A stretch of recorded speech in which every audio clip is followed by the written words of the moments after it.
Hello and welcome to the 6th grade 5th 6 weeks curriculum preview. Our focus this 6 weeks is on persuasion, media literacy, informational text, and of course on STAR preparation. So this 6 weeks you have several repeated standards that we have already gone over in other 6 weeks, so I'm going to focus on just the standards that are new to this 6 weeks. It doesn't mean we ignore the other ones, it's just these are the ones that we haven't previously talked about.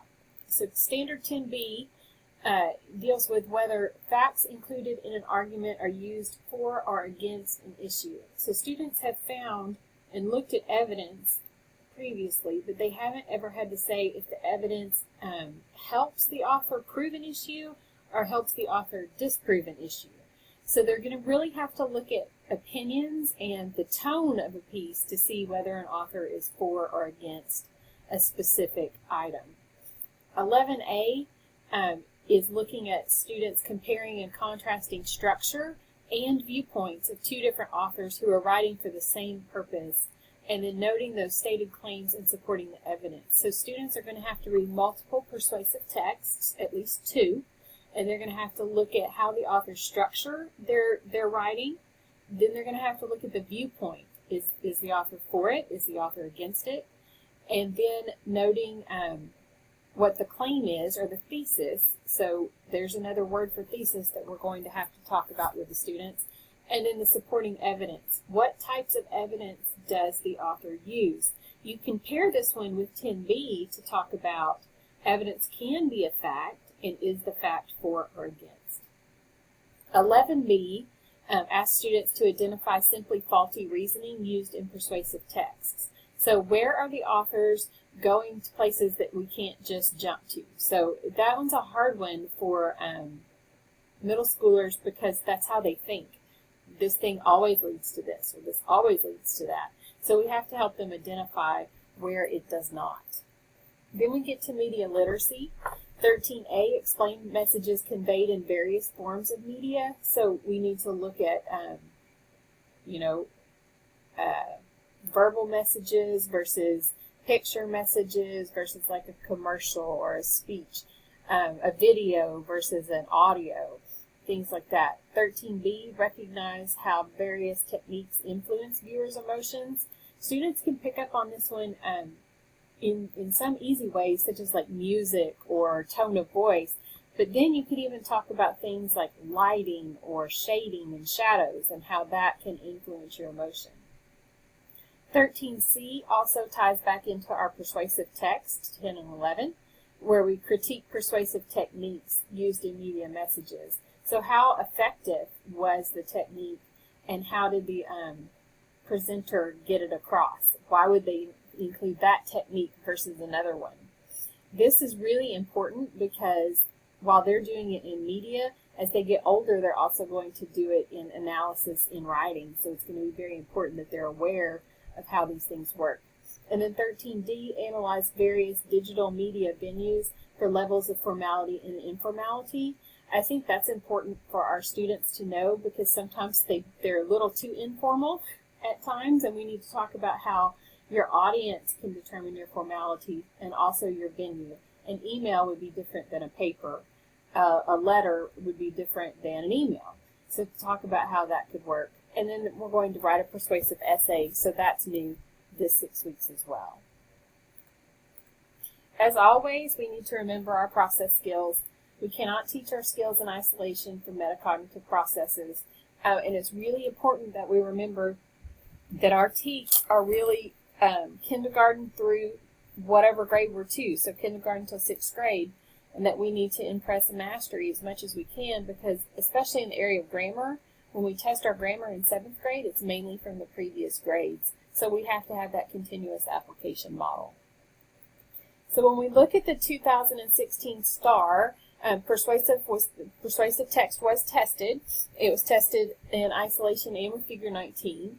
This question, paragraphs 5, 6, and 8 help support the author's argument by, and then it gives you examples. But look at the vocabulary in this. You have to know what explaining, how that's different than indicating, and how that's different than suggesting, and how that's different than showing. So those verbs are pretty important. Also, the paragraphs. We would think usually it would be like paragraphs 5 and 6 or 5, 6, and 7, but they skip a paragraph in there. So students are going to have to look at specific paragraphs 5, 6, and 8.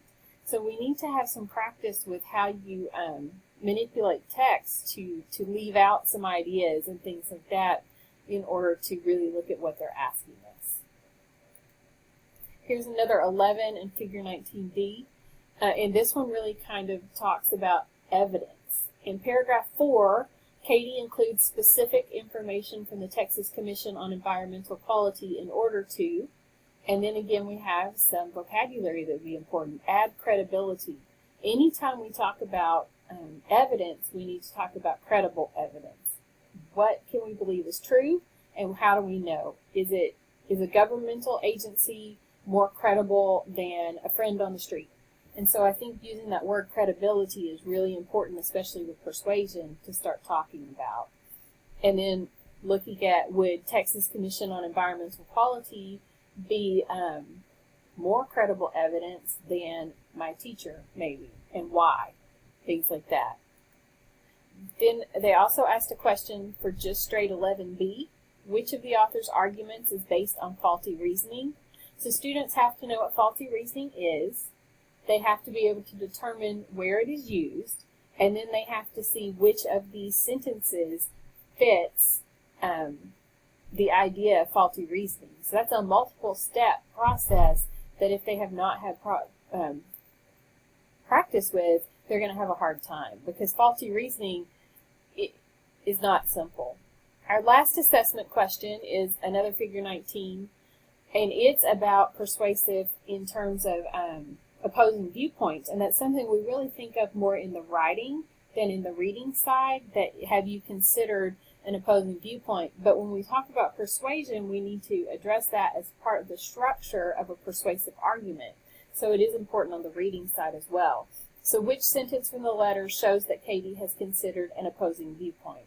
So students are going to have to know what an opposing viewpoint is, and then what it looks like when they're used. I know STAR review is coming up, and it's on all of our minds right now, so I wanted to give some suggestions for a good way to do STAR review. Consider your former Common Formative Assessment scores and your former CBA scores. Look at where the students are struggling. Consider having like small groups to read, teach, and review, and knowing that not all students need all groups. You might have a kid who really needs help with figure 19, but they don't really need help with vocabulary. You may have a kid who needs vocabulary, but they don't need fiction. So by grouping, you can really get more bang for your buck.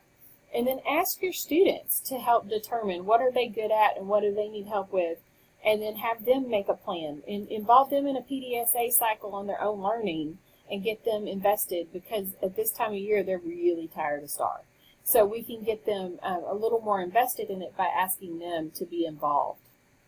So some resources that you have for STAR review are, you do have the Texas Gateway, and remember that that's created by TEA, and so it is focused on Texas-specific expectations. You can find on-track lessons that can be used individually. You can give them small groups, you can give them in large groups, and then it has so many filtering. You can filter by subject, you can filter by grade, you can filter by what type of resource you want. I usually just do subject and grade and find that very helpful because it gives you a lot of different options for lessons. So I hope you found this helpful. As always, I'm here to support you. Let me know if you need anything. Thank you.